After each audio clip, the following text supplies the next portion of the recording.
Hello everyone, good afternoon. This is April and we're going to start talking about the brain. So the brain is one of my favorite topics because we all have one, hopefully, and we need help with it many times. The brain is an organ, and just like our heart, our liver, or our kidney, it often needs proper nutrients for it to really work well. And one of the substances that is so prevalent in our everyday diet now is sugar and high fructose corn syrup, and it just sets the brain aflame, on fire.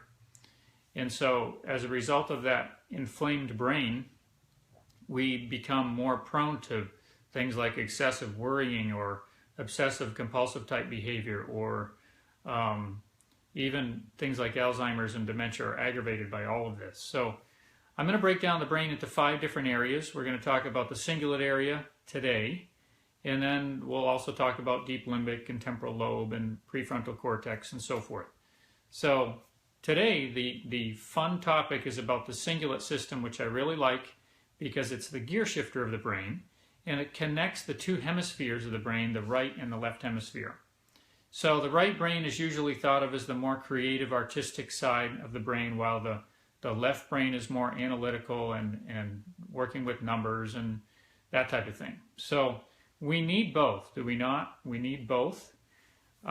So let's talk about how we can help ourselves with this issue with our cingulate system, which is the gear shifter of the brain. So the primary neurotransmitter associated with this part of the brain is serotonin. You've probably heard of serotonin if you've ever read about depression type medication, which includes things like SSRIs, which stands for selective serotonin reuptake inhibitor. And the function of that is just to keep serotonin in the synapse of the neuron longer so that you feel kind of more upbeat and more uplifted. Serotonin, actually one of the precursors to serotonin is something called 5-HTP. And you may have seen that if you shop for supplements or anything like that. But 5-HTP is a precursor. Tryptophan is a precursor. So foods rich in tryptophan are things like turkey, chicken, even red meat, eggs, peanut butter,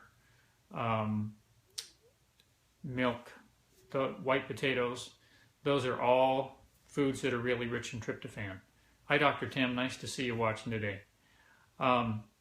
So we want to be also very careful about getting adequate protein intake. Protein intake is really vital because when we have spikes in blood sugar, it makes our brain spike as well. Our thought processes tend to spike, and we get more angst, we get more worrisome, all of those things.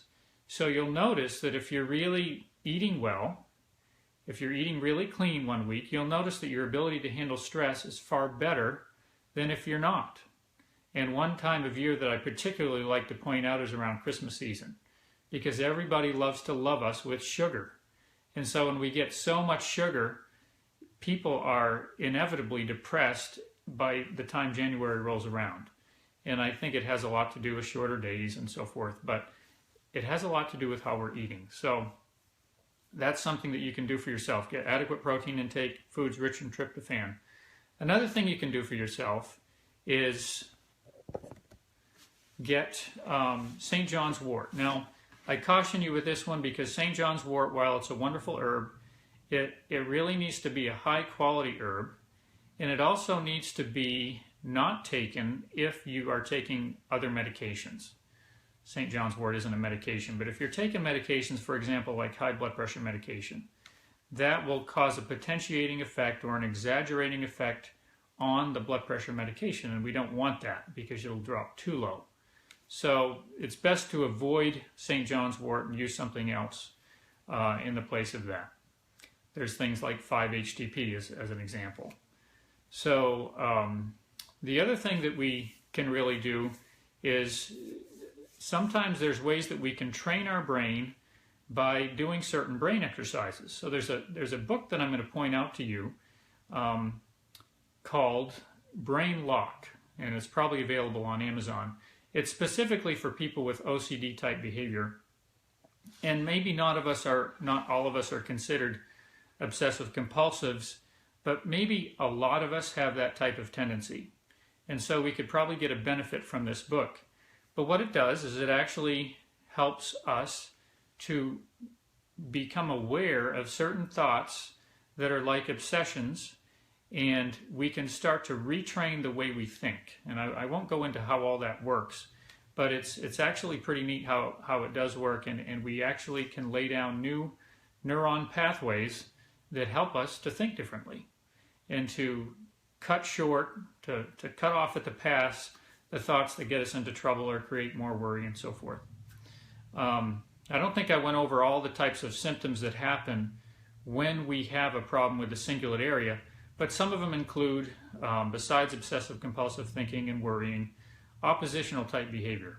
So if your wife says, "Hey, hon, do you want to go out to eat tonight?" and before the words are out of her mouth, you automatically say no, that might be oppositional behavior. There can be other, like addictive type behaviors. That's another thing. If you really struggle with road rage, that would be another one. Eating disorders, chronic pain, all of these fall in the cingulate area. So I hope you found this helpful. I'm excited to go over these other areas over the next month. And just remember, whether you're 1,000 miles away or right here in our own backyard, we are here to help you fall in love with the way you feel. 417-336-2620. Have a great day.